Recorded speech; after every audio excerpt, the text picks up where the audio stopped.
A primeira questão, muito rapidamente. Eu sou não crente, portanto vejo a religião como um conjunto de crenças e uma fonte de orientação normativa. E, portanto, vejo a ética, ou a moral e a religião como duas fontes de orientação normativa. Agora, a nossa moral individualista, liberal, portanto, aquela moral que, por exemplo, é filosoficamente sistematizada por Kant, para ver, portanto, uma moral de autonomia ou de autodeterminação, ela própria tem fontes religiosas. Do ponto de vista histórico, toda essa conceptualização tem uma origem teológica, mas, voltando àquilo que eu disse antes, o que caracteriza a secularização é desligar estas fontes de orientação normativa da sua origem religiosa. E, portanto, aparece no século XVIII como razão prática e como uma ideia de dignidade da pessoa, que a ideia da dignidade da pessoa, no fundo, fundamenta-se naquela ideia de que a dignidade, diz Pufendorf, e depois repete Kant, as coisas têm um preço, as pessoas têm uma dignidade. Portanto, essa ideia, e têm uma dignidade e não têm preço, e por isso é que são um fim em si. Tudo isto é uma trave mestra de uma moral secular da autonomia. Agora, as fontes são religiosas, são teológico-religiosas. Mas é secular na medida em que vale por si desligada da sua origem religiosa. Agora há outra questão que é muito mais embaraçosa. A questão... nós, os não crentes, depois arrastamos um certo relativismo moral. Isso dizia o que foi professor do meu professor de filosofia. Eu estudei com um filósofo que foi Arthur Kaufmann, foi meu mestre, e depois o professor dele foi Gustav Radbruch, que é mais conhecido. E o Gustav Radbruch dizia assim: eu sou relativista até ao laxismo. Mas depois arrependeu-se, e dizia isso nos anos 20. Era tão relativista quase até ao laxismo. Depois, com a ascensão do nacionalsocialismo, acabou por rever um pouco o seu relativismo. Portanto, isto de quem são os bons e os maus, às vezes é um bocadinho mais complexo. Agora, a questão do Iraque, eu também a vou ver em questões do ponto de vista geopolítico.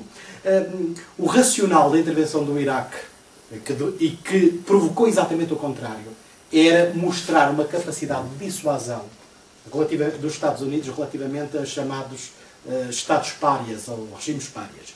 Ora, o que provocou foi o resultado é exatamente o contrário. A capacidade de dissuasão dos Estados Unidos hoje é muito menor do que era há 5 anos atrás, ou 6 anos atrás. E agora, não estou a dizer isto em autodefesa, mas quer José Leitão, quer o Guilherme, que me acompanham, que eu acompanho nas nossas lides políticas, sabem que eu sempre defendi um princípio que é um princípio estruturante da diplomacia portuguesa pós 25 de Abril. Isto é, não pode haver direito de ingerência humanitária sem uma resolução habilitante do Conselho de Segurança das Nações Unidas. Este é um princípio que tem de ser um princípio básico. Porque as regras gerais têm de valer independentemente dos casos. Não podem ser ad hoc. Têm de valer independentemente dos casos. E, portanto, esta intervenção foi uma intervenção que não foi legitimada pelo direito internacional e isso causou algumas dificuldades. E continua a causar. Agora, relativamente à questão mais específica, como é que eu vi a questão da laicidade? Eu vi exatamente o contrário. Que, o regime dominante era uma variante extremamente agressiva, violenta e ditatorial de uma ideologia panárabe.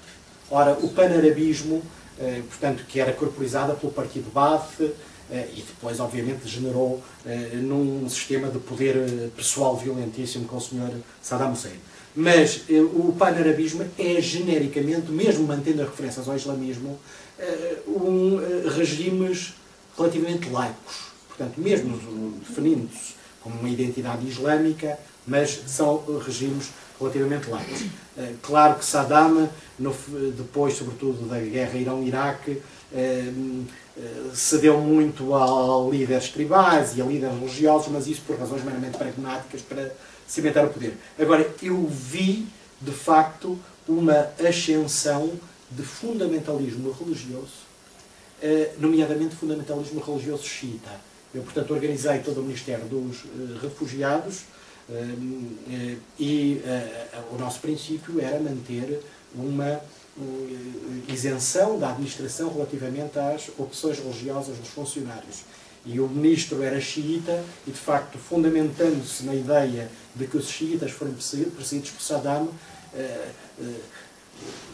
saneou todos os funcionários, nomeadamente os mais competentes, e substituiu-os por xiitas e, nomeadamente, impôs, mesmo ao nível simbólico, todas as regras. As mulheres passaram a usar